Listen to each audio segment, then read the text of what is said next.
വിദ്യയുടെ കൂടെ ബൈക്കിൽ പോയി ആഹാ എനിക്കിട്ട് വരണം. ഹാൻഡ് ബ്രേക്ക് എന്റെ കയ്യിലുണ്ടല്ലോ എന്നുള്ളതായിരുന്നു. അത് ഞാൻ പിടിച്ചു വെച്ചിട്ടേ. ഫസ്റ്റ് സീൻ തന്നെ ലെന ചേച്ചിനെ ബൈക്കിന്റെ ബാക്കിൽ വെച്ചിട്ട് പോകുന്ന സീനായിരുന്നു. അതുകൊണ്ട് നല്ല എക്സ്പീരിയൻസ് ആയിരുന്നു. അല്ല അത് കണ്ടു നിന്നത് കൊണ്ടേ പിന്നീട് എന്നോട് കയറാൻ പറഞ്ഞപ്പോ എന്നോട് മറ്റേ ഓടിന്റെ മുകളിൽ നിന്ന് ചാടാൻ പറഞ്ഞിട്ട് അത്ര ഞാൻ പേടിച്ചിട്ടില്ല. വിദ്യയുടെ കൂടെ ബൈക്കിൽ പോകാൻ പറഞ്ഞപ്പോ 40 വയസ്സിലാണ് ധർമ്മേട്ടൻ ഇതില് പ്ലസ് ടു അല്ല 10ാം ക്ലാസ് കട്ടപ്പനയിൽ. അത് നമ്മുടെ മുമ്പിലുണ്ടല്ലോ. ആ ധൈര്യത്തിൽ നമുക്ക് അപ്പൊ ഇനിയും കിടക്കാം. ത്രൂ ഔട്ട് ഇടിയുണ്ട്. പക്ഷെ സൂരജിന്റെ ആംഗിളിൽ നോക്കുമ്പോ ആവുന്നില്ല എന്നുള്ള ഇങ്ങനെയല്ലല്ലോ പറഞ്ഞേ. ഞാൻ പ്രൊമോഷന് വരാൻ വേണ്ടിട്ട് പ്രൊഡ്യൂസറും കൂടി ആണല്ലോ വിഷ്ണുട്ടൻ. എടാ നീ തന്നെയാണോ നായകൻ എന്നൊക്കെ പറഞ്ഞിട്ട് വിളിച്ചേ. ഇപ്പൊ ഇവിടെ വന്നപ്പോ മാറ്റി പറഞ്ഞല്ലേ. അതൊക്കെ ആ പടത്തിൽ ആ നിന്റെ ഒരു ഹീറോയിസം എന്ന മൊമെന്റ് ഉണ്ടല്ലോ. അത് കാണുമ്പോ ആൾക്കാർ പറയണം വീണപ്പോ ഒരു ടക്കുന്നൊരു സൗണ്ട് കേട്ടു. അപ്പൊ ഞാൻ എന്താണ് ഈ സൗണ്ട്, മുഖം വല്ല ഇടിച്ചാണോന്ന് പറഞ്ഞാ മുഖത്ത് ഇങ്ങനെ തൊട്ട് നോക്കുമ്പോ ഒരു കൈ ഇവിടെ എത്തിയിട്ടുള്ളൂ. ഞാൻ 2 കൈ വെച്ച് ചെയ്യാണ്ട് ഞാൻ മറ്റേ കൈ ഇങ്ങനെ കിടക്കുക. പൊക്കാൻ നോക്കിയിട്ട് ഇവിടെ ഒന്നും അത്ര ഇങ്ങനെ അനങ്ങുന്നുള്ളൂ. അപ്പോഴാണ് ഈ സൗണ്ട് കേട്ടത്. ഈ ഹ്യൂമറസ് ബോൺ ഒടിഞ്ഞു പോയതിന്റെ ഒച്ചയാണ് കേട്ടത്. ടക്ക് പറഞ്ഞിട്ട് ഇങ്ങനെ സ്ലോ മോഷനിൽ അത് കാണുമ്പോൾ കൈ ഇങ്ങനെ കറങ്ങി വന്നിട്ട് ഈ ബാക്ക് സൈഡ് പോസ്റ്റിൽ ഇടിച്ചതാണ്. അപ്പോൾ പറ, എന്താണ് സംഭവങ്ങൾ? ഇടിയൻ ചന്തു ഒരു സ്റ്റുഡൻസ് പരിപാടിയാണോ? സ്റ്റുഡൻസ് പരിപാടിയാണ്. നമ്മുടെ ആക്ഷൻ ഡയറക്ടർ പീറ്റർ ഹെയ്നാണ്. അപ്പം അദ്ദേഹമാണ് പറഞ്ഞത് ഇതൊരു വാറായിട്ട് തന്നെ ട്രീറ്റ് ചെയ്യണം എന്ന് പറഞ്ഞിട്ട്. സ്റ്റുഡൻസ് വാർ തന്നെയാണ്. നമ്മുടെ ക്ലൈമാക്സ് ഫൈറ്റൊക്കെ അങ്ങനെയാണ്. ഒരു 300ഓളം സ്റ്റുഡൻസ്, 10, 40, 50 ഫൈറ്റേഴ്സ്, പിന്നെ ടീച്ചേഴ്സായിട്ടും സ്റ്റുഡൻസ് ആയിട്ടൊക്കെ ആക്ട് ചെയ്യണ ആക്ടേഴ്സ്, ഇവരെല്ലാവരും ചേർന്നിട്ടുള്ളൊരു കൂട്ടത്തല്ലും പരിപാടിയൊക്കെ ഉണ്ട്. എനിക്ക് തോന്നുന്നു പീറ്റർ ഹെയ്ൻ പുള്ളി തന്നെ പറഞ്ഞിട്ടുണ്ടെന്ന് തോന്നുന്നു. ഈ ഇന്ത്യൻ 2 ആണെങ്കിലും അങ്ങനെയൊക്കെ ആണെങ്കിലും പുള്ളിയുടെ പീറ്റർ ഹെയ്ൻ്റെ മൈൻഡിൽ ഏറ്റവും ക്ലോസ് ടു ആയിട്ടുള്ള ഒരു മൂവി ഇതാണെന്ന് പറഞ്ഞു കേട്ടിട്ടുണ്ട്. ഒരു കണക്ഷൻ ലൈക്ക് ഇതിൽ മുമ്പ് ചെയ്താണ് വലിയ വലിയ മൂവീസ് ആണെങ്കിൽ പോലും ഇത് പറയണമെങ്കിൽ അതിനെന്തെങ്കിലും ഉണ്ടാവാം. വൈ എന്ന് പറഞ്ഞു കഴിഞ്ഞാൽ അത് പുള്ളിക്ക് ഇമോഷണലി റിലേറ്റ് ചെയ്ത സിനിമയാണിത്. കാരണം നമ്മളിതിൻ്റെ ത്രെഡ് പുള്ളിനോട് പറയുമ്പോൾ തുടങ്ങി പുള്ളിക്ക് ഭയങ്കര താല്പര്യമുണ്ട്. പിന്നീട് മാസ്റ്റർ തന്നെ അത് പറഞ്ഞ കാര്യം എന്ന് വെച്ചാൽ ചൈൽഡ്ഹുഡിൽ നേരിടേണ്ടി വന്ന ചില പ്രശ്നങ്ങളും ഇതൊക്കെ കൊണ്ട് ഒരു ട്രോമ ക്യാരി ചെയ്യുന്ന ഒരു ക്യാരക്ടറാണ് ഇതിലെ ചന്തു. മാസ്റ്റർ പറഞ്ഞ മാസ്റ്ററിൻ്റെ ചൈൽഡ്ഹുഡും ചന്തുവിൻ്റെ ചൈൽഡ്ഹുഡുമായിട്ട് ഭയങ്കര കണക്ഷൻ ഉണ്ടെന്ന് പറയുന്നത്. അപ്പോൾ പുള്ളി ഒരു ഫൈറ്റ് മാസ്റ്റർ ആവാനുള്ള കാരണം ഈ പറഞ്ഞ ചൈൽഡ്ഹുഡാണ്. അപ്പോൾ അത് പുള്ളിക്ക് ഭയങ്കര റിലേറ്റ് ചെയ്തു. അപ്പോൾ അതുകൊണ്ട് തന്നെ പുള്ളിയുടെ ജീവിതത്തിലുള്ള ഒരുപാട് കാര്യങ്ങൾ നമ്മുടെ കഥയിലും ഉണ്ട്. അപ്പോൾ പുള്ളി നമ്മളെക്കാളും പുള്ളി ഇതിലേക്ക് ഇൻവോൾവ് ആവുകയും ഇതിന് കുറേ കോൺട്രിബ്യൂഷൻസ് പുള്ളി ചെയ്യുകയൊക്കെ ചെയ്തിട്ടുണ്ട്. അതാണ് പുള്ളി എന്ന ഇന്റർവ്യൂവിൽ പറഞ്ഞത്. പുഷ്പ 2ന്റെ ഷൂട്ട് ഡേറ്റ്സ് അഡ്ജസ്റ്റ് ചെയ്ത് അവരോട് പുള്ളി തന്നെ സംസാരിച്ചിട്ടാണ് എനിക്കിത് ചെയ്തിട്ട് വരണം എന്നുണ്ടെങ്കിൽ ഈ മൂവിക്ക് വേണ്ടി ഡേറ്റ് വരെ അഡ്ജസ്റ്റ് ചെയ്തെന്നൊക്കെ പറഞ്ഞിട്ടുണ്ടായിരുന്നല്ലോ. പിന്നെ പുള്ളി ജൂലൈ ഫസ്റ്റ് വീക്കിൽ പുള്ളി ഒരു പോസ്റ്റ് ഷെയർ ചെയ്തിട്ടുണ്ടായിരുന്നു, ഈ മാസത്തെ എൻ്റെ റിലീസുകൾ എന്ന് പറഞ്ഞിട്ട്. അപ്പോൾ അതിൽ കൽക്കിയുണ്ട്, അപ്പോൾ അമിതാഭ് ബച്ചനും പ്രഭാസും കമൽഹാസനും ഇന്ത്യൻ 2 ഉണ്ട്, റയാനുണ്ട്, ഇടിയൻ ചന്തു ഉണ്ട്. ഇവരുടെ 4 പേരുടെ കൂട്ടത്തിൽ എൻ്റെ ഫോട്ടോയും കൂടി വെച്ചിട്ട് പുള്ളി ഒരു പോസ്റ്റ് ഇട്ടു. നമുക്ക് ഭയങ്കര പുള്ളി ഇടുമ്പോൾ ആ ഒരു ഫീലും ഉണ്ടല്ലോ. വിദ്യ, എന്നുള്ള വിശേഷങ്ങൾ? സന്തോഷമുണ്ട്. ഇവിടെ വന്നിരിക്കണതിൽ ഒരുപാട് സന്തോഷമുണ്ട്. എൻ്റെ ക്യാരക്ടർ ദുർഗയാണ്, ഇടിയൻ ചന്തുവിൻ്റെ ബെസ്റ്റ് ഫ്രണ്ട്. അടിപൊളി. ചെറുപ്പം തൊട്ടേയുള്ള ഫ്രണ്ടാണ്. എല്ലാ തലവെളുത്തരത്തിനും കൂടെ ഉണ്ടാവുന്ന ഫ്രണ്ടാണ്. ബൈക്ക് ഓടിക്കുന്നുണ്ട് സിനിമയിൽ. അപ്പോൾ അറിയായിരുന്നു, പക്ഷെ ഇതിൽ കുറച്ച് ഇവർക്കൊക്കെ കുറച്ച് കഷ്ടം കൊടുത്തിട്ടുണ്ട്. പഠിച്ചെടുക്കാൻ കുറച്ച് സമയം എടുത്തു, പക്ഷെ അടിപൊളിയായിരുന്നു. ഫസ്റ്റ് സീൻ തന്നെ ലെന ചേച്ചിനെ ബൈക്കിന്റെ ബാക്കിൽ വെച്ചിട്ട് പോകുന്ന സീനായിരുന്നു. അതുകൊണ്ട് നല്ല എക്സ്പീരിയൻസ് ആയിരുന്നു. അത് കണ്ടു നിന്നത് കൊണ്ടേ പിന്നീട് എന്നോട് കയറാൻ പറഞ്ഞപ്പോ എന്നോട് മറ്റേ ഓടിന്റെ മുകളിൽ നിന്ന് ചാടാൻ പറഞ്ഞിട്ട് അത്ര ഞാൻ പേടിച്ചിട്ടില്ല. ബൈക്കിൽ പോകാൻ പറഞ്ഞപ്പോ അത് വേണം എന്നൊക്കെ ചോദിച്ചു. അല്ലാതെ എങ്ങനെ ഉണ്ടായിരുന്നു ആ കണ്ടപ്പോൾ എക്സ്പീരിയൻസ്? എങ്ങനെ ഉണ്ടായിരുന്നു? ചേച്ചിനെ ബാക്കി കയറ്റി പോയപ്പോ അത് എങ്ങനെ ഉണ്ടായിരുന്നു? ചേച്ചി ഒരു ക്ലാസ് ഒക്കെ കൊടുത്തായിരുന്നു അതിന് അല്ലേ? പണ്ട് ചേച്ചിന് ഇതേപോലെ ചേച്ചി ബുള്ളറ്റ് ഓടിച്ച് വരുമോ? ബുള്ളറ്റ് പിടിച്ചത് ഇതുപോലെ കുറച്ച് കഷ്ടപ്പെട്ടു. പക്ഷെ ഭയങ്കര മോട്ടിവേഷൻ ആയിരുന്നു. ഫസ്റ്റ് സീൻ തന്നെ ചേച്ചിയുടെ ഒപ്പാ ചെയ്തത്. അതുകൊണ്ട് ഭയങ്കര ഒരു രസമായിരുന്നു. ആ ഒരു എക്സൈറ്റ്മെന്റ് കൊണ്ട് പിന്നെ വണ്ടി ഓടിക്കാൻ അറിയാത്ത ബൈക്ക് ഓടിക്കുകയും ചെയ്യണം, ഡ്രോപ്പും ചെയ്യണം, എല്ലാം ചെയ്യണം.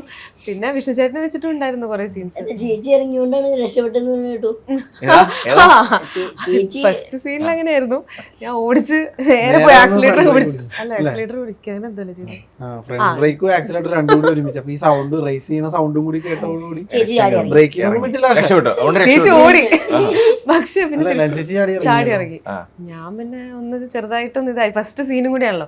പക്ഷെ പിന്നെ ചേച്ചി ഒന്ന് പറഞ്ഞു സാരില്ല, ഇതൊക്കെ സ്ഥിരമല്ലേ. അപ്പൊ ഞാൻ രണ്ടാമത്തെ അടി വിളിച്ചു. കുഴപ്പമില്ല. കുഴപ്പമില്ല. സൂര്യചേട്ടാ എന്തുണ്ട് വിശേഷം? നല്ല വിശേഷം. നമ്മള് ഫസ്റ്റ് ടൈമാണ് ഇന്റർവ്യൂ ഇരിക്കുന്നത്. അല്ലാതെ നമ്മൾ ഒരുപാട് മെസ്സേജ് ഇതിലൊക്കെ. അപ്പൊ എന്ത് പറയുന്നു, ഇതില് എന്താണ് വേഷങ്ങൾ? ഇതില് ഇതാ വിഷ്ണുട്ടന്റെ വിഷ്ണുട്ടന്റെ ഇപ്പൊ സ്കൂളില് കത്തൊക്കെ നിക്കാൻ വേണ്ടിട്ട് എന്റെ ധൈര്യത്തിലാണ് വിഷ്ണുട്ടൻ മീൻസ് ഈ ടീച്ചറിന് നിക്കുന്നതെന്നുള്ളതാണ് എന്റെ ധാരണ. അല്ലെങ്കിൽ എന്റെ മുഖഭാവത്തുനിന്ന് അങ്ങനെയാണ്. ശരിക്കും കൂടെ ചന്തുള്ളതിന്റെ ആ ഒരു ധൈര്യത്തിന്റെ ഒരു അഹങ്കാരാണ്. അങ്ങനെ ഒരു ക്യാരക്ടറാണ്. നല്ല പരിപാടിയാണ്. എനിക്ക് കട്ടപ്പന ബാക്ക് ബെഞ്ചറാണ്. ബാക്ക് ബെഞ്ചറാണ് ഇതിലെ ക്ലാസ്സില്. സൂരജിന്റെ ഇൻട്രൊഡക്ഷൻ തന്നെ അതാണ്. ഈ സൈസും വെച്ച് ബാക്ക് ബെഞ്ചർ ആവണമെങ്കിൽ എന്താ കയ്യിലിപ്പത് അറിയാലോ, പവർ വേണമല്ലോ.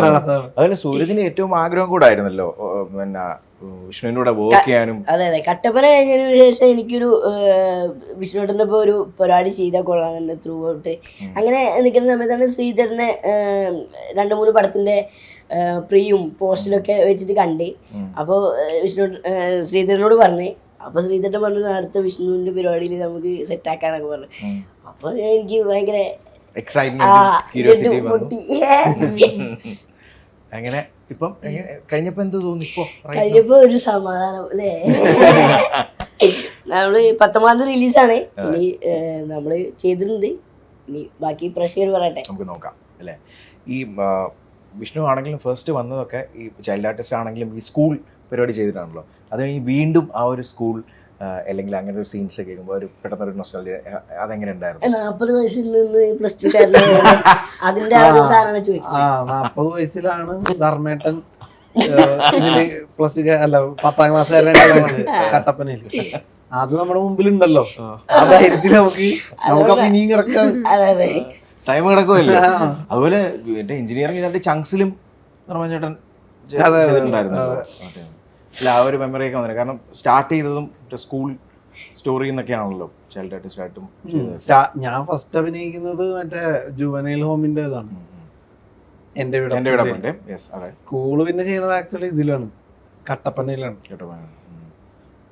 ഈ സ്കൂൾ ലൈഫിൽ നമ്മൾ ഏറ്റവും കൂടുതൽ നമ്മുടെ ഒരു നൊസ്റ്റാൾജിയ എല്ലാവരും മെമ്മറി എടുക്കുന്ന സ്കൂൾ ടൈമിലും അല്ലെങ്കിൽ കോളേജ് ടൈമിലും ആയിരിക്കും. പക്ഷെ അത് കഴിഞ്ഞ് സെയിം ഒരു ക്യാരക്ടർ ചെയ്യുമ്പോൾ നമുക്ക് ഇരട്ടി ഹാപ്പിനെസ് ആണ്. പണ്ടും കുറെ ആക്ടേഴ്സ് പറഞ്ഞിട്ടുണ്ട്. ആ ഒരു ഫീൽ ഇപ്പോൾ കിട്ടിയായിരുന്നു വിദ്യക്ക്? തീർച്ചയായിട്ടും.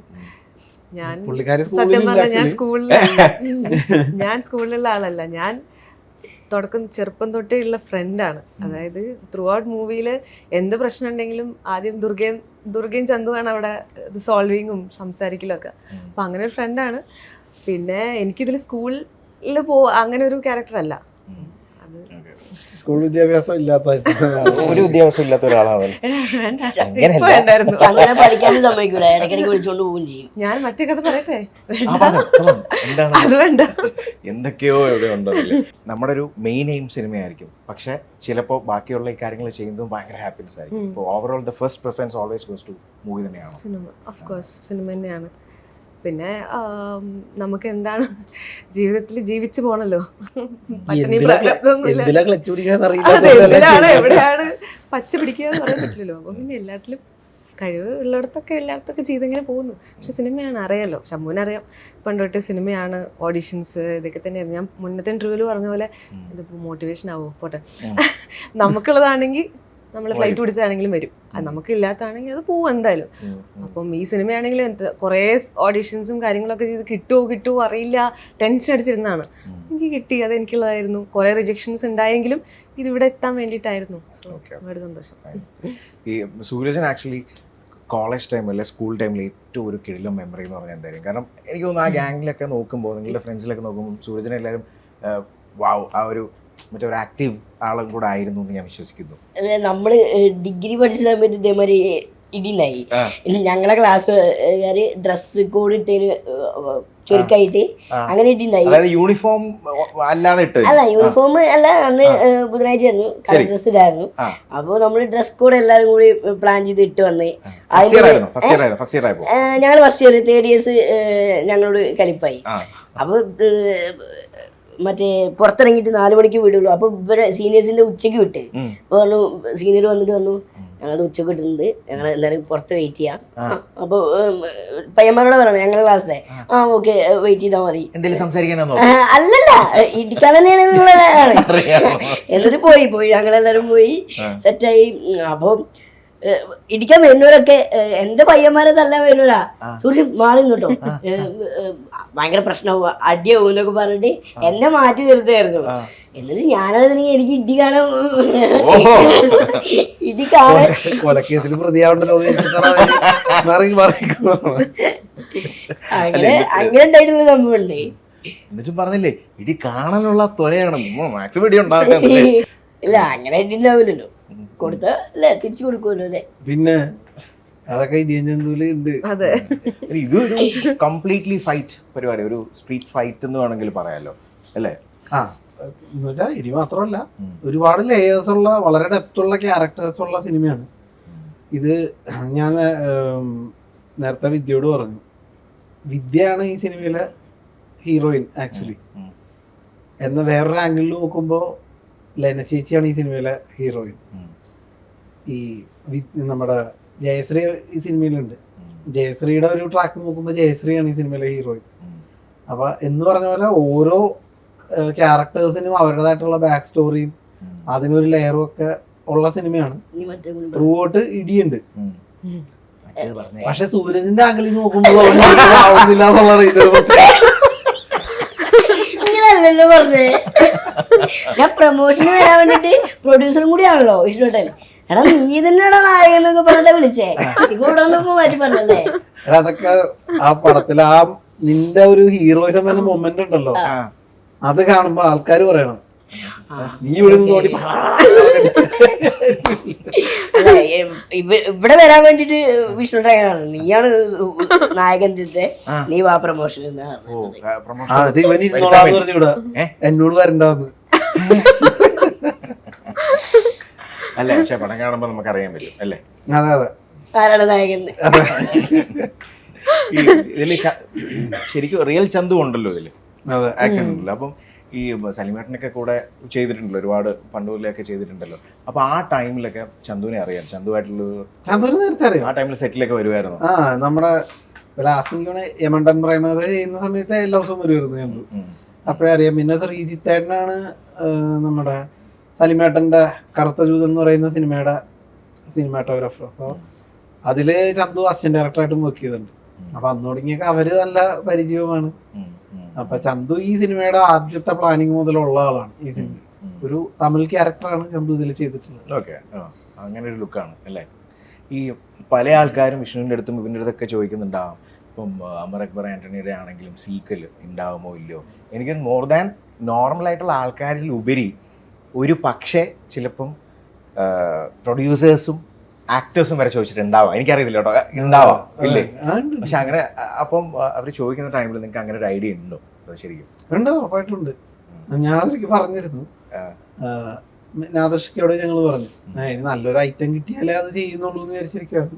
ഞങ്ങൾക്ക് ഒരു സംഭവം വേറൊരു കഥ എഴുതാനിരുന്നപ്പോൾ ഒരു സാധനം കിട്ടിയെന്ന് പറഞ്ഞപ്പോൾ എനിക്കൊക്കെ ഭയങ്കര ഇഷ്ടമായി. ഇതെന്തായാലും നമുക്ക് പിടിക്കാം എന്ന് അങ്ങനെ പറഞ്ഞ് നിൽക്കുവാണ്. അതിന് പക്ഷെ അടുത്ത സ്റ്റെപ്പിലേക്ക് പോയിട്ടില്ല. അതിൻ്റെ പ്രൊഡ്യൂസ് ചെയ്തത് ആൽവിൻ ആന്റണി ചേട്ടനും UGM ചേർന്നായിരുന്നു. അപ്പൊ UGMന്റെ ഒരു വലിയ പടം ഇപ്പൊ നടന്നുകൊണ്ടിരിക്കുക ARM. അപ്പൊ അത് കഴിഞ്ഞിട്ട് ഇനിയിപ്പോ ഇങ്ങനെ ഒരു മൾട്ടി സ്റ്റാർ പടം ആലോചിക്കാൻ പറ്റുള്ളൂ. അതിന്റെ ഒരു താമസമുണ്ട്. ഇതിന്റെ ലൊക്കേഷനൊക്കെ എങ്ങനെയുണ്ടായിരുന്നു? മൊത്തം കംപ്ലീറ്റ് ഫണ്ണായിരുന്നു. ഇതിൽ മുഴുവൻ ഇടിയും പരിപാടിയൊക്കെ ആണെങ്കിലും അതിന്റെ സ്ട്രെസ് ഉണ്ടായിരുന്നുണ്ടെങ്കിലും നിങ്ങൾ തമ്മിലൊരു കോംബോ എങ്ങനെയുണ്ടായിരുന്നു? മനസ്സിലായില്ലേ? ഏകദേശം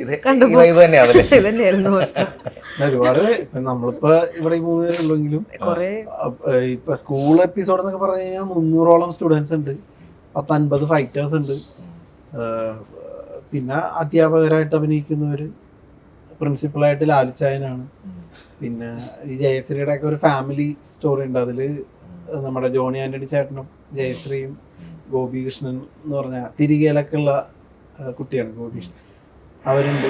അപ്പൊ അവരുടെയൊക്കെ ഒരു സെപ്പറേറ്റ് ട്രാക്ക് പരിപാടിയാണ്. എല്ലാവരും ഭയങ്കര ഈ സിനിമയ്ക്ക് വേണ്ടി എല്ലാവരും ഒരേ മനസ്സോടുകൂടി നിന്നു എന്നുള്ളത് വലിയ സന്തോഷമുള്ള കാര്യമാണ്. വിദ്യക്ക് ഏതായാലും ഫൈറ്റ് ചെയ്യേണ്ട ആവശ്യം വന്നില്ലല്ലേ? എനിക്ക് ആക്ച്വലി ഇല്ല.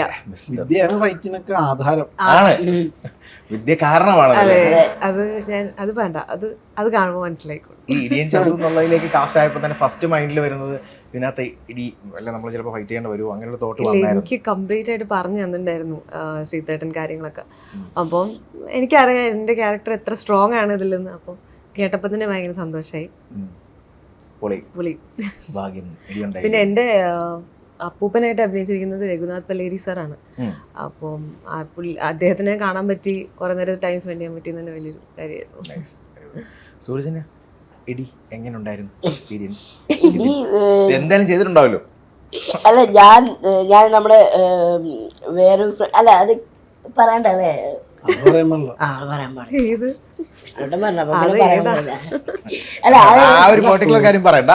സൂരജ് നമ്മൾ ഒരിക്കലും പ്രതീക്ഷിക്കാത്ത രീതിയിൽ ഫൈറ്റിൽ ഉള്ള സൂരജിന്റെ ഒരു കോൺട്രിബ്യൂഷൻ അത് വേറെ ലെവലാണ്. അതൊരു നമുക്ക് പടത്തിൽ തന്നെ ഒരു സർപ്രൈസിങ് ഏരിയ ആണ്. അതങ്ങനെ നിൽക്കട്ടെ, പടത്തിൽ നിൽക്കട്ടെ. ഫൈറ്റ് ഉണ്ട്. സൂരജ് ആണെങ്കിൽ ഇപ്പം നമ്മൾ ഇടയ്ക്ക് ചില സിനിമകളൊക്കെ കാണുമ്പോൾ നമ്മൾ ഓർക്കില്ലേ, നമുക്ക് അതുപോലെ ഇപ്പം സുരേഷ് ഗോപി സാറിൻ്റെ പടങ്ങൾ അങ്ങനെയുള്ള പടങ്ങളൊക്കെ കാണുമ്പോൾ, ഇടി പടങ്ങളൊക്കെ കാണുമ്പോൾ നമുക്ക് തന്നെ ഉള്ളിൻ്റെ ഉള്ളിൽ ഉള്ളിൻ്റെ ഉള്ളിലൊരു ഏർജ് വരുമല്ലോ അടിക്കാനും പിടിക്കാനും. അല്ലെങ്കിൽ ഒരു നല്ലൊരു മാസ് പടം കഴിഞ്ഞ് തിയേറ്ററിൽ നിന്ന് ഇറങ്ങി വരുമ്പോൾ നമുക്ക് ഒരു ഇടിപ്പടമൊക്കെ ഇറങ്ങി ശ്രീധരൻ ഇടിപ്പടാന്ന് പറഞ്ഞപ്പം എനിക്ക് RDX കണ്ടതിന് ശേഷം ഒരു ഇടിപ്പടം അഭിനയിക്കണം എന്ന് ഭയങ്കര ആഗ്രഹമായിരുന്നു. പക്ഷെ കഥ മുഴുവൻ പറഞ്ഞു കഴിഞ്ഞപ്പോ എനിക്ക് ഇടിയൊന്നുമില്ല. എനിക്ക് ഒരു ഇടിയെങ്കിലും തരും ശ്രീധരൻ. വേണ്ട, ഇവിടെ ഇരുന്നാ മതി, വേറൊരു സംഭവമാണ്. അപ്പൊ സൂര്യ അങ്ങനെ ആഗ്രഹങ്ങളുണ്ട് ആ ടൈമിലും, അല്ലെങ്കിൽ ഇതുപോലുള്ള പടങ്ങളൊക്കെ കണ്ടുകൊണ്ടിരിക്കുന്ന സമയത്ത് ഫസ്റ്റ് ഒരു ഇതിലേക്ക് ഇൻഡസ്ട്രിയിൽ വന്ന ടൈമിലും ഇങ്ങനെ ഒരു ഇടിപ്പടം അല്ലെങ്കിൽ അങ്ങനെയൊക്കെ എപ്പോഴെങ്കിലും നോർമലി ആക്ട് ഒക്കെ ചെയ്ത് നോക്കിയിട്ടുണ്ടോ? ഇല്ല, ഇടിപ്പടം അങ്ങനത്തെ സീരിയസ് പരിപാടികൾ ചെയ്യണമെന്ന് ആഗ്രഹമുണ്ട്. അപ്പോൾ അതിലേക്ക് ശ്രമിച്ചുകൊണ്ടിരിക്കുകയാണ്. അപ്പൊ ഇടിക്കാൻ പറ്റുന്ന കൂട്ടുകാരൻ വരെ എത്തി. ഇതിലും സൂരജ് ഭയങ്കര ആ ക്യാരക്ടർ ഭയങ്കര സീരിയസ് ആയിട്ട് തന്നെയാണ്. നമുക്ക് കോമഡി ആയിട്ട് തോന്നുന്നുള്ളൂ. ഞാൻ സത്യമായിട്ട് സീരിയസ് ആയിട്ട് അത് അങ്ങനെ പറഞ്ഞ് കൺവിൻസ് ചെയ്ത് ഇപ്പൊ ഇന്ന് പ്രൊമോഷൻ വരുന്ന കാര്യം പറഞ്ഞില്ലേ, അതേപോലെ തന്നെ അങ്ങനെ പറഞ്ഞു വെച്ചാൽ അപ്പൊ പിന്നെ അതിന്റെ ഒരു ഇതുണ്ടാവും. നിന്റെ സീനിയറുടെ വളരെ സീരിയസ് ആയിട്ട് നീ ഓരോന്ന് പറയണത് ബാക്കിയുള്ളവർക്ക് കോമഡി ആണല്ലോ. പക്ഷെ അത് സൂരജ് ഓർത്തേക്കുന്നത് സീരിയസ് ആയിട്ടാണെന്ന് തന്നെയാണ്. അങ്ങനെ ഇരിക്കട്ടെ, അവിടെ വെച്ചേക്ക് പറയണ്ട അതല്ലേ. ഇപ്പം എമണ്ടന്റെ കാര്യം പറഞ്ഞില്ല, എമണ്ടന്റെ ആണെങ്കിലും DQ ആയിട്ട് അസോസിയേറ്റ് ചെയ്തു. അപ്പോൾ ആ ടൈമിലും എനിക്കൊന്ന് വിഷ്ണുവിന് ഏറ്റവും മൈൻഡിൽ ആഗ്രഹം നമുക്കൊക്കെ വെച്ച് ചെയ്യാനും ലാലേട്ടനൊക്കെ വെച്ച് ചെയ്യാനുള്ള ആഗ്രഹങ്ങളൊക്കെ ഉണ്ടല്ലോ. അപ്പം ഒരു പെർട്ടിക്കുലർ ഇപ്പോൾ അവർക്ക് വേണ്ടി ചിലപ്പോൾ എഴുതുന്നവരുണ്ട്, സ്ക്രിപ്റ്റ് ചെയ്യുന്നവരുണ്ട്, അല്ലെങ്കിൽ ചിലപ്പോൾ സ്ക്രിപ്റ്റ് ആയിക്കഴിഞ്ഞ് ചിലപ്പോൾ ഓക്കെ അവരെ ഫിക്സ് ചെയ്യുന്നവരുണ്ട്. അപ്പോൾ അങ്ങനെയുള്ള തോട്ട്സുകൾ തീർച്ചയായിട്ടും ഉണ്ടാവാം. പക്ഷേ അങ്ങനെയുള്ള സ്റ്റാർട്ടിങ് ഒരു ഇതുണ്ടോ? ഇല്ല, അങ്ങനെ പറയത്തൊക്കെ ഒന്നും ആയിട്ടില്ല. ഞങ്ങളൊരെണ്ണം ഇങ്ങനെ എഴുതാനുണ്ടായിരുന്നു, പക്ഷെ അത് നടക്കൂലെന്നായപ്പോൾ ഞങ്ങളത് മാറ്റി ചിന്തിച്ചു. ഈ മാറ്റി ചിന്തിച്ച് അത് വേറൊരു ആക്ടറിലേക്ക് പോകും. അതെ ആണ്, അത് വരുന്നുണ്ട്. എ ടു കം ആണോ? ഓക്കെ, അതെന്തായിരിക്കും അത്? അതെന്തായാലും പറയില്ല. അതല്ല, ആയിട്ട് പറയാം.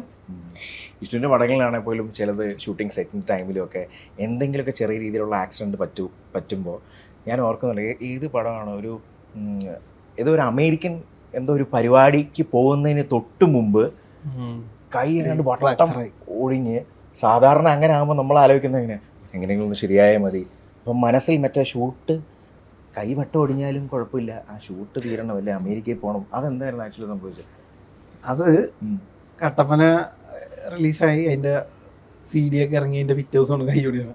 സ്ട്രീറ്റ് ലൈറ്റ്സ് എന്ന് പറഞ്ഞ സിനിമ മമ്മൂക്ക പ്രൊഡ്യൂസ് ചെയ്യുന്ന സ്ട്രീറ്റ് ലൈറ്റ്സ്. അപ്പോൾ അതിലൊരു വേഷം ഞാൻ അഭിനയിക്കുന്നുണ്ടായിരുന്നു. അപ്പോൾ അതിൻ്റെ ഫസ്റ്റ് ദിവസം ഷൂട്ട് ചെയ്തു. രണ്ടാമത്തെ ദിവസമാണ് രണ്ടാമത്തെ ദിവസമല്ലോ, ഫസ്റ്റ് ദിവസമാണ് കൈയൊടിയെന്ന് തോന്നുന്നു, ഞാൻ കറക്റ്റ് ഓർക്കണില്ല. ഒരു ചേസിങ് സീനാണ് എടുത്തത്. അപ്പം നമ്മളിങ്ങനെ ഓടിപ്പോയിട്ട് ഇങ്ങനെ ഒരു ഇടവഴിയിൽ തിരിയണം. അങ്ങനെ തിരിയുമ്പോ അവിടെ ബേബി മെറ്റൽ കൊണ്ടുവന്ന് അടിച്ചിട്ടുണ്ടായി. ബോഡി പോയിട്ട് ഇങ്ങനെ തിരിഞ്ഞപ്പോ ഷൂന് നല്ല ഗ്രിപ്പായോണ്ട് കാല് സ്റ്റക്കായി, ബോഡി നിന്നില്ല. ബോഡി ഫ്രണ്ടിലേക്ക് ഇങ്ങനെ ആ ഓടി വന്ന അക്കത്തിൽ ഇങ്ങനെ ഫ്രണ്ടിലേക്ക് പോയി വീണപ്പോ ഒരു ടക്കുന്നൊരു സൗണ്ട് കേട്ടു. അപ്പൊ ഞാൻ ഇത് എന്താണ് ഈ സൗണ്ട്, മുഖം വെല്ലൊടിച്ചാണെന്ന് പറഞ്ഞ് ഇങ്ങനെ മുഖത്ത് ഇങ്ങനെ തൊട്ട് നോക്കുമ്പോ ഒരു കൈ ഇവിടെ എത്തിയിട്ടുള്ളൂ. ഞാൻ 2 കൈ വെച്ച് ചെയ്യണ്ട്, മറ്റേ കൈ ഇങ്ങനെ കിടക്കുക. പൊക്കാൻ നോക്കിയിട്ട് ഇവിടെ ഒന്നും അത്ര ഇങ്ങനെ അനങ്ങുന്നുള്ളൂ. അപ്പോഴാണ് ഈ സൗണ്ട് കേട്ടത്. ഈ ഹ്യൂമറസ് ബോൺ ഒടിഞ്ഞു പോയതിന്റെ ഒച്ചയാണ് കേട്ടത്. ടക്ക് എന്ന് പറഞ്ഞ ഒച്ച കേട്ടു. ഇവിടെ ഒരു പോസ്റ്റ് ഇപ്പുണ്ടായി, അതിലിങ്ങനെ അതിന്റെ പിന്നെ ഫുട്ടേജ് തന്നെ ക്യാമറ കാണിച്ചു തന്നപ്പോഴാണ്. ക്യാമറ ഫ്രണ്ടിൽ പോകുന്നുണ്ട്, സ്കൂട്ടറിന്റെ പുറകിൽ ഇരുന്നിട്ടാണ് ക്യാമറ ഓപ്പറേറ്റ് ചെയ്യുന്നത്. ഞാൻ ടുവേർഡ്സ് ക്യാമറ അങ്ങോട്ട് ഓടുക. ഇങ്ങനെ വളഞ്ഞു വന്നിട്ട് ഇങ്ങനെ തിരിഞ്ഞപ്പോഴത്തേക്കും ഇവിടത്തെ പോസ്റ്റിന്റെ അവിടെ ജസ്റ്റ് വീണതാ. അപ്പൊ ഇങ്ങനെ സ്ലോ മോഷനിൽ അത് കാണുമ്പോൾ കൈ ഇങ്ങനെ കറങ്ങി വന്നിട്ട് ഈ ബാക്ക് സൈഡ് പോസ്റ്റിൽ ഇടിച്ചതാണ്. ഇത് അത്ര സുഖമുള്ള സ്ഥലമല്ല. നമുക്ക് ഇതിനെ ഈ എല്ലിനെ പ്രൊട്ടക്ട് ചെയ്യാനാണ് ഇവിടെ മസിൽ തന്നേക്കണത്. പക്ഷെ വീണപ്പോ കറങ്ങി അടിച്ച് ബാക്കിൽ പോയി കറക്റ്റ് ആയിട്ട് അടിച്ചോണ്ട് ഇവിടെ നീ കുഴപ്പമില്ല, ഇത്ര മസിൽ നിൽക്കല്ലേ, ബാക്കിൽ നിന്ന് അടിച്ചോണ്ട് പോയി. അപ്പോ എനിക്കപ്പോ കറക്റ്റ് ഡേറ്റ് ഒക്കെ ചാർട്ട് ചെയ്ത് വൻ തിരക്കാണല്ലോ. ഈ ഷൂട്ട് ഇത്ര തീയതി ഇരുന്നു. അതിൻ്റെ ഇടയിൽ പോയി ഞാൻ മറ്റേ സ്കിറ്റ് റെക്കോർഡ് ചെയ്യണം അമേരിക്കയിൽ കളിക്കാനുള്ള.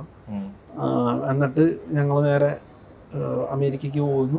പിന്നെ അവിടുത്തെ പ്രോഗ്രാം കഴിഞ്ഞ് ഇത്ര തീയതി തിരിച്ചു വരുന്നു. എന്നിട്ട് ബാക്കി ചാർട്ടിങ് അങ്ങനെയൊക്കെ പ്ലാനിങ്ങുകളാണ്. കറക്റ്റ് 3-4 മാസത്തെ കാര്യങ്ങൾ വെൽ പ്ലാൻഡ് ആയിട്ട് ഇങ്ങനെ ഇരിക്കുകയാണ്. അപ്പോഴാണ് കൈയൊടിയുന്നു. അപ്പൊ ഇതെന്തോ പറ്റിയെന്ന് എനിക്ക് മനസ്സിലായി. നേരെ ഹോസ്പിറ്റലിലേക്ക് എടുത്ത് കൊണ്ടുപോവാണ്. പോണ വഴിക്ക് എനിക്കിങ്ങനെ ഉള്ളിൽ നിന്ന് കേൾക്കാം ഒടിഞ്ഞില്ലിങ്ങനെ പറയണ. അതിന്റെ സൗണ്ട് ചെവിയുടെ അകത്താ കേൾക്കണം, പുറത്തേക്ക് കേൾക്കൂല.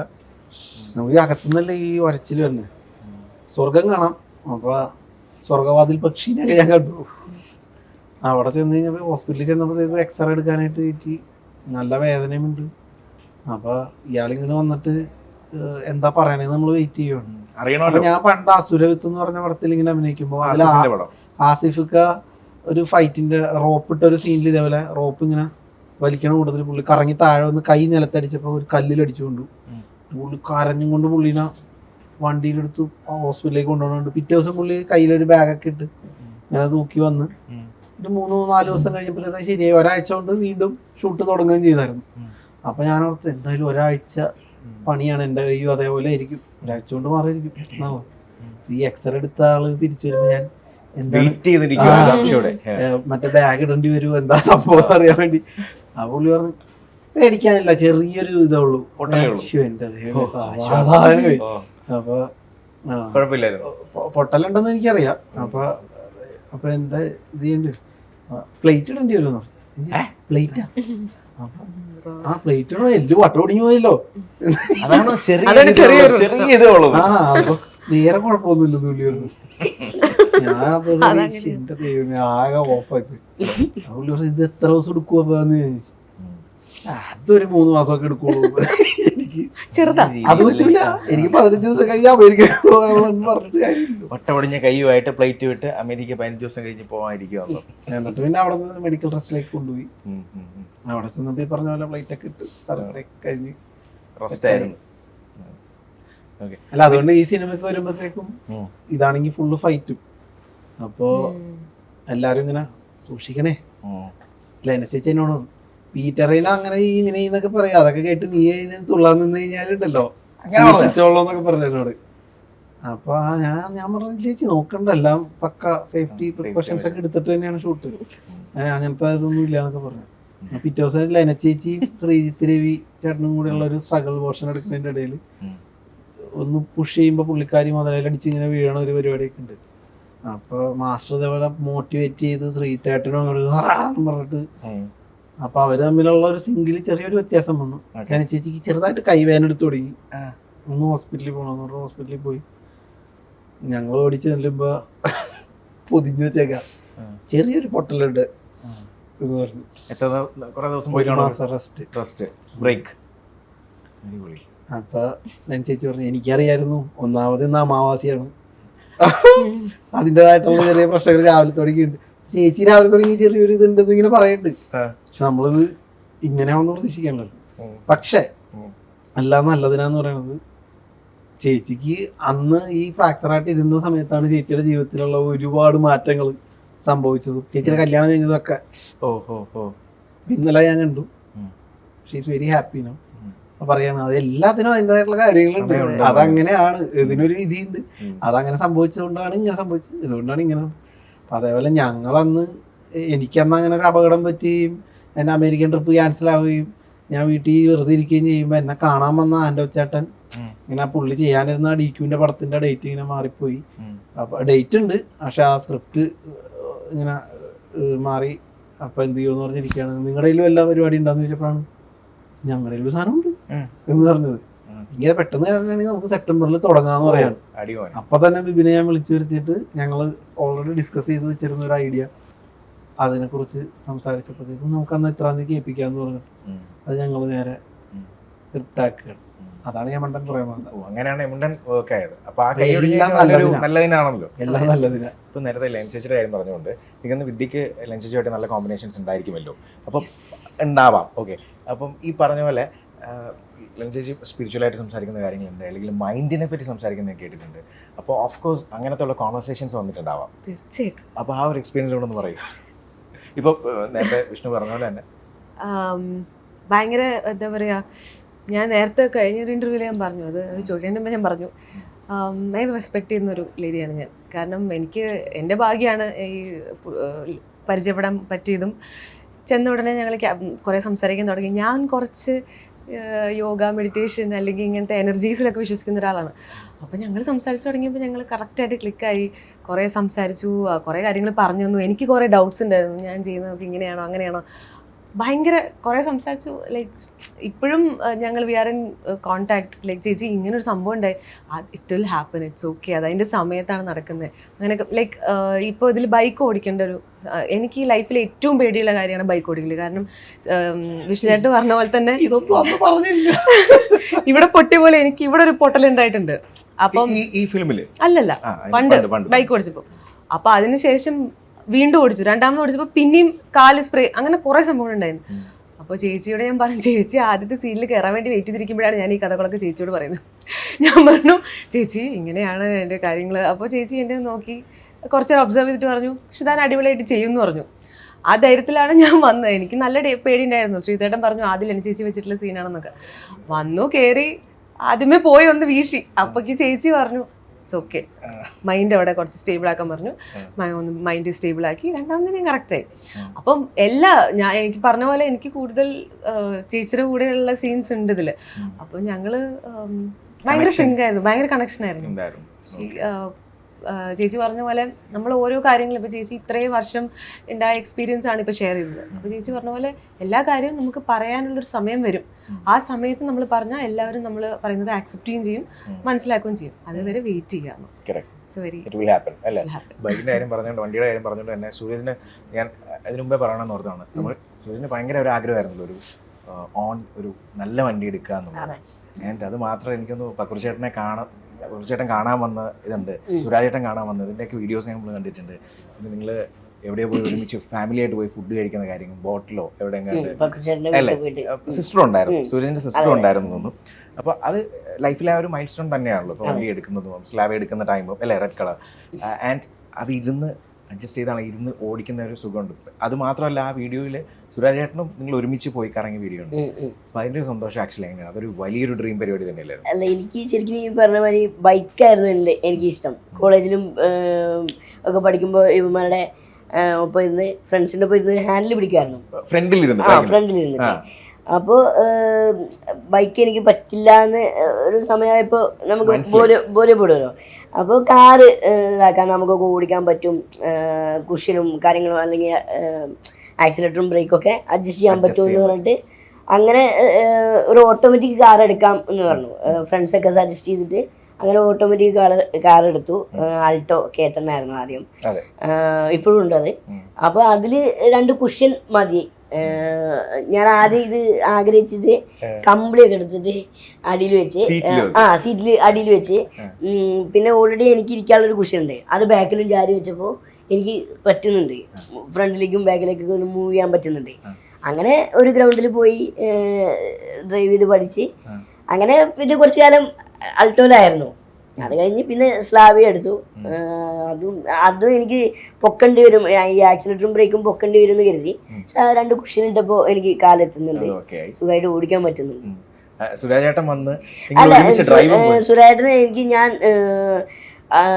നമ്മുടെ പൊറാട്ട് നാടകം എന്ന് പറഞ്ഞൊരു പടം ചെയ്ത്, അപ്പോൾ അതിന്റെ പോകുന്നതിന്റെ തലേദിവസം സുരാട്ടൻ തൃശ്ശൂരുണ്ട്. അത് കഴിഞ്ഞാൽ പിന്നെ ഞാൻ പൊറാട്ട് നാടകത്തിനും പോകും, സുരാട്ടൻ തിരുവനന്തപുരത്തും പോകും. അപ്പൊ പിന്നെ ഞാൻ എന്തായാലും അങ്ങോട്ട് പോയി കാണിച്ചു കൊടുക്കാൻ വേണ്ടിട്ട്. അങ്ങനെ ഒപ്പിരുന്ന് ഇപ്പുറത്തിരുന്ന് ഇതാക്കി. എനിക്കിഷ്ടമാണ്. എനിക്ക് എൻ്റെ ഫ്രണ്ട്സിനൊക്കെ ഇങ്ങനെ കൊണ്ടിട്ട് അടുത്തിരുത്തി ഡ്രൈവ് ചെയ്യുന്ന എനിക്ക് ഭയങ്കര ഇഷ്ടമാണ്. എൻജോയ് ചെയ്ത് ഡ്രൈവ് ചെയ്യുന്ന ഒരാളാണ്. ഞാൻ എല്ലാ ലൊക്കേഷനിലൊക്കെ കൊണ്ടുപോണ സൂര്യചാർന്ന് കുറെ തവണ അല്ലേ? അത് പേടിക്കുകയും ചെയ്തു. അങ്ങനെ പറ വിദ്യയുടെ കൂടെ ബൈക്കിൽ പോയവർക്ക് ആഹാ എനിക്കിട്ട് വരണം. പിന്നെയാണോ ഇതെന്നല്ലേ? അതന്നെ കുഴപ്പമില്ല. ഹാൻഡ് ബ്രേക്ക് എന്റെ കയ്യിലുണ്ടല്ലോ എന്നുള്ളതാണോ? അത് ഞാൻ പിടിച്ചു വെച്ചിട്ടേ. ആണോ? നന്നായിട്ട് ഡ്രൈവ് ചെയ്യും. ഓക്കെ. അപ്പൊ സൂചനാണെങ്കിലും ഇപ്പൊ റിയാലിറ്റി ഷോ ഒക്കെ കഴിഞ്ഞാണെങ്കിലും കുറെ പടങ്ങൾ കിട്ടിയിട്ടുണ്ട് അല്ലേ? നല്ല പടങ്ങൾ. അതും ഒരു ലക്ക് തന്നെ, ലക്ക് ഫാക്ടർ എന്ന് വേണമെങ്കിൽ പറയാലോ. ഇനിയിപ്പോ ഇടിയൻ ചന്തു 19-ാം തീയതി ആഗസ്റ്റില് പൊറാട്ട് നാടകം സഹിച്ചോട്ടന്റെ, അത് രണ്ടുമാണ് റിലീസ് ആവാനുള്ളത്. മുന്നേ 2 റിലീസായി. ഇനിയിപ്പോ ബാക്കി പരിപാടികളൊക്കെ നടക്കുന്നു. യെസ്. അപ്പോൾ എന്തായാലും ഓൾ ദ വെരി ബെസ്റ്റ്. ഇപ്പോൾ ജൂലൈ 19-നാണ് hitting theatres the students war അല്ലേ? സ്റ്റുഡൻസിൻ്റെ ഒരു വാർ തന്നെ ആയിരിക്കും ഇടിയൻ ചന്തു. അടിയിടി ഒക്കെ ഉള്ള ഒരു കിടിലം പടം. And all the very best to the whole crew. Thank you so much. Thank you so much.